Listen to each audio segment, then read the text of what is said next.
Let's go on to question number 3. Is being an entrepreneur overly glorified? Let's start with you, Steve Trang.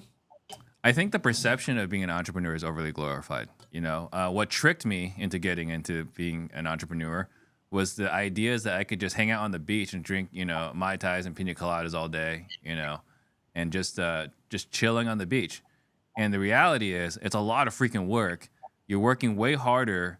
You're working way more hours for a boss that's less appreciative, which is you, right? Who's unreasonable. And you're busting your butt, and you got to make really tough decisions. So I think the idea of entrepreneurism is glorified, but at the same time, I absolutely love what I do, and I would never give it up. Okay. All right. Let's go over to RJ Bates. I just want to point out that Steve said entrepreneurism. That was adorable. I was lost. I want to introduce you to the word entrepreneurship. Happy Thank birthday. you. There's your gift. Thank you, RJ. I appreciate it. You're Cut him welcome.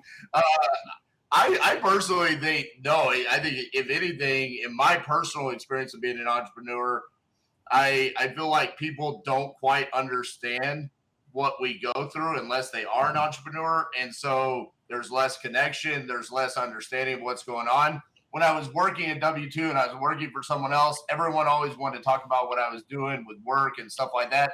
Now it kind of just goes over their head. So on a over glorified, I don't think so. Not from my experience. I just feel like it's kind of, people don't really understand what I do on a day-to-day basis. They don't understand the struggles that we go through. So from that perspective, it's like RJ is kind of the crazy guy that goes out and he's doing all these wild and crazy ideas like buying country clubs. They don't understand it. So I personally, in my life, I've had less communication with people because I'm an entrepreneur. Okay. CJ, your thoughts? Yeah, I think it's overglorified. I mean, it's kind of funny, right? Anytime you bump into somebody, they say they own a business. When you don't know any better, you think they're rolling in money and they're rich or something like that. The reality of the situation is that being an entrepreneur is hard as shit. There's a lot of ups and downs with it. There's things that is, like RJ is talking about. It can be a lonely journey. You don't got people to talk to some days. The reality is a lot of people don't want to become an entrepreneur because they don't want to do this hard ass work that it takes to be one. That it takes to withstand the pressure and sacrifice you got to make for your friends, your family, your children, all those things, man. So I do think it's overglorified because everybody that doesn't know any better thinks that everything is great, that you're rolling in money and all these things are happening. But it's a tough road sometimes. It's got some beautiful ways about it as well. We've all had a lot of success, but yeah, man, don't think it's just an easy ride and then you just strap it in for something simple. That was the one for me. I like that one. Eric Brewer, bring us home, please, sir. I think the short answer is yes, it's over glorified. To Steve's point, I would never trade my life, for whatever's on the other side. But too often, and I think this is in large part because a large part of being an entrepreneur is selling courses on how to be an entrepreneur. So of course they're not going to tell you the bad stuff, right? And I happened to be talking to someone that just left a small sort of gathering with Grant Cardone, and he said his special talent was living broke every year. So everything that he earns every single year, he reinvests, and that's hard, right? Like it's really, really hard, and it's also required as an entrepreneur to make a bunch of money and pour it right back into the business. It takes, in most cases, a decade before we can responsibly start to do things for ourselves. And that is not very often talked about. The ups are talked about. The downs are very rarely shared with people. And I get it. But I've never met a more depressed group of people than entrepreneurs, to be quite frank. I think I got to go to a lawyer's conference. Like toll booth workers or something, right? That's like the top 3 depressed people in the world. But yeah. It's a lonely place. And unless you're in a group of people, like each of us have, friendships and groups of people that we're able to share our successes with and talk through our challenges with. But I think there's this image of an entrepreneur as the business owner that you can never show vulnerability. You can't ever admit that things are tough. You can't acknowledge the fact that you didn't make as much money as you should have. Or quite frankly, sometimes I remember in the beginning of my business, I would lose a lot of money.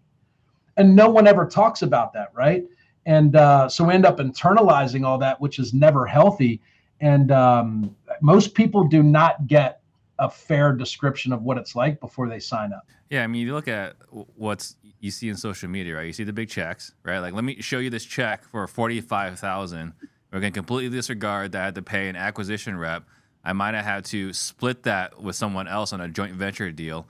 All this time spending and effort and risk as far as spending money on marketing, skip tracing, potentially running afoul of TCPA, right? Like, there's a whole bunch of different things. Payroll, $200,000 federal income tax bill that's due April 15th. right? So we see that stuff, but no one ever talks about, or not no one, but very rarely are people talking about the struggles. You know, like what are the struggles they're dealing with today, or you know, the losses, the big losses, and who knows, right? Like, if you share those losses, maybe you're afraid that your stature is going to take a hit, your reputation is going to take a hit, or maybe you have something to sell and you can't show any weakness, because you show any weakness, now your career is dead. Actually, you know, I got to spend a lot of time with Chris Jefferson and RJ Bates because of Closers Olympics. You know why I got to spend time with Closers Olympics? Because number 12 backed out last minute, because he's like, if I look bad in Closers Olympics, I'm going to lose sales in selling my sales training.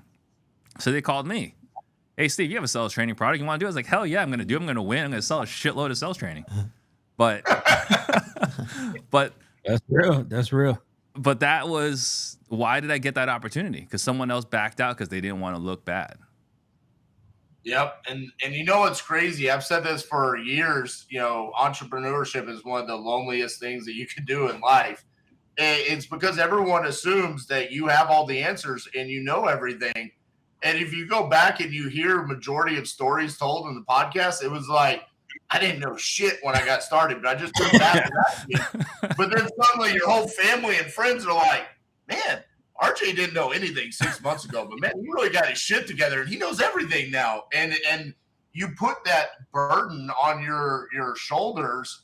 It's not even about what goes on in social media. This is like inside of your home, inside of your family. That to me was like the biggest change, and that's what I was trying to say earlier, is everyone suddenly was just like, well, RJ doesn't have problems because he's running his own business. And it was like, no, I have like 100 times more problems than I had before this. And so, yeah, I think from that perspective, yeah, I guess it could be overly glorified. I guess I just don't really understand the context of the question. Is this a social media thing or not? I just think at the end of the day, we all agree that it's a very lonely place. Yeah, I think if you look at everyone that you talk to, it's like, oh, what do? You know, I own a business. Like, to CJ's point, right? Oh, you must be making a lot of money. Or like the other one, I think, I don't know if this is Eric's post or someone else, right? But someone walked up to him and it's like, must be nice to be making all this money. He's like, you have no idea all the crap I went through to get here. So, yep. Great round. Great conversation all around. Yes, sir. Whoever just voted for CJ, I just want to point out he hasn't said anything in 17 minutes. Yeah, I'm just letting you guys get it off, and I mean, because I want the point to be heard, right? Like, like I said, man, it's tough, but it's a lot of reward with it as well. And if when you can find ways to be of service to other people, and do things the right way, you know, it's better. It's more good days than bad. And can I ask a question real quick, just out of curiosity? How many of us have actually thought that there was a moment where our business might not survive another 6 months? Have we ever been that in our journey? Me for sure. Yeah. I mean, all of us. And during that time, there was probably this thought of, what is everyone that thinks that I have all my shit together going to think? Oh yeah, which is insane. Like, that's the exact thought, though. That's the exact thought. That's real. Yeah, that was one of my top fives for sure. Top 5 round for sure. There is still a tie in the voting, and I don't blame the viewers because you guys all made very valid points, very great points. So again, this is the value in this program, getting game straight from the source. There was no right or wrong answer for this because this was All the way around. Good. We'll let it continue the voting. As a reminder, please follow the Part of the Disruption official channel. The clips and highlights will be posted. You can rewatch this. You can study what they were saying. And also follow the Part of the Disruption Instagram page. Bing. That's another bomb dropping. We got social media. Got social media unlock. Yes, sir. Go ahead. If I can, man, while we're waiting for the voting to close, a dope podcast to listen to, man, is How I Built This. I think it's by NPR.